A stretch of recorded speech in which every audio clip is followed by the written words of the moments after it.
Merci à tous de votre présence aujourd'hui et merci aux intervenants de la journée pour le travail qu'ils ont fourni et partagé avec nous. C'est avec cette rigueur, cette richesse clinique et scientifique que nous pouvons continuer d'honorer l'héritage freudo-lacanien et le désir de savoir de celles et ceux qui ne s'abandonnent pas. Nous voilà donc au terme de cette journée au cours de laquelle ont été posées, travaillées et développées les questions autour des masochismes sous différentes et multiples perspectives. Les travaux proposés auront très probablement permis à chacun d'en apprendre plus et mieux sur cette question. Demain, peut-être, permettront-ils de nouvelles articulations théoriques et offriront-ils aux cliniciens de nouveaux éclairages dans la conduite de cure. Mais au-delà de la pratique clinique et des apports théoriques, les interventions des cliniciens nous auront peut-être aussi permis d'accéder à de nouvelles lectures des phénomènes de société et des œuvres d'art. En découvrant le thème du colloque de ce jour, je ne cessais de penser à ma lecture de la pièce Mesure pour mesure de Shakespeare, que la clinique m'a invité à lire. Quelque chose dans cette pièce me posait la question du masochisme sous une forme éparpillée. Je pensais alors à l'identifier, le débusquer, le révéler et vous le partager ici. Mais ça, je ne pouvais le faire sans alourdir cette conclusion d'une part, et sans avoir attentivement écouté les intervenants du jour d'autre part. Dans cette tragicomédie de Shakespeare, Isabella est appelée à sauver son frère Claudio, condamné par un féroce régent, Angelo, pour avoir semé le fruit de son amour auprès de sa fiancée Giulietta. Elle est enceinte.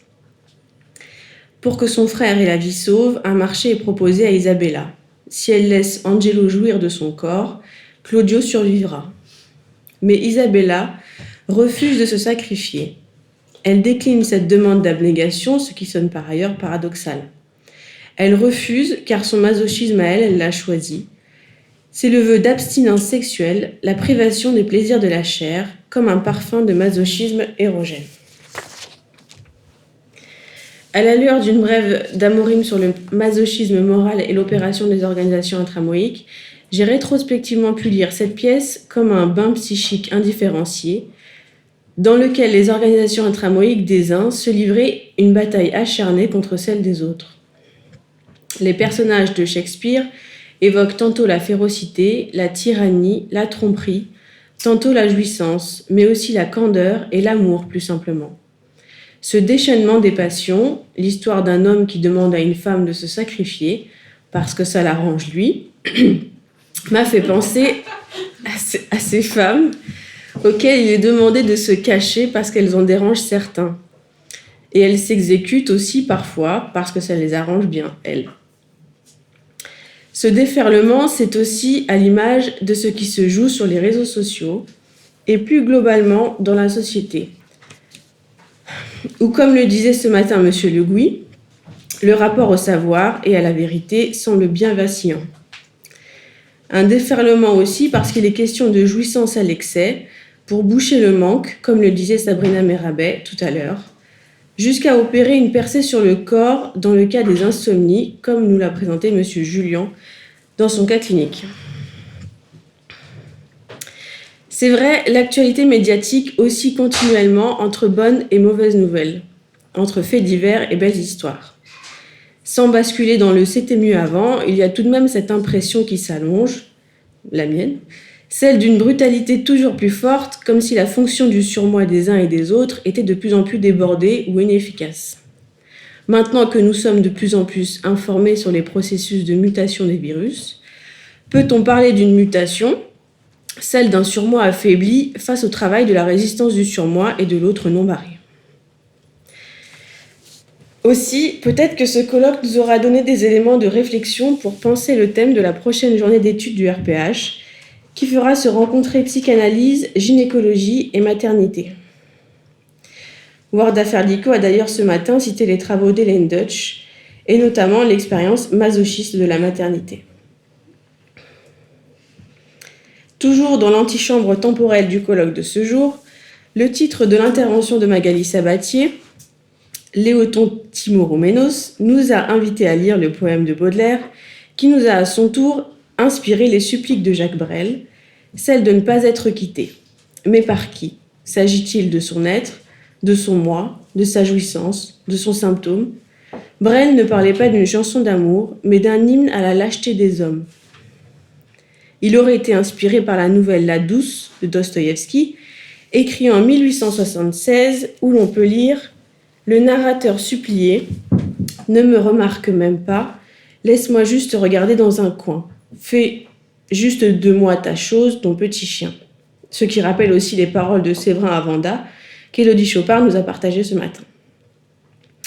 À la lecture des lignes de La Douce, il me semblait de nouveau lire la férocité des organisations intramoïques, mais d'autres fois aussi la beauté et l'apaisement d'une parole vraie, bien dite, des raies de vérité qui illuminent l'existence autrement, comme des éclaircies dans la noirceur d'un ciel menaçant.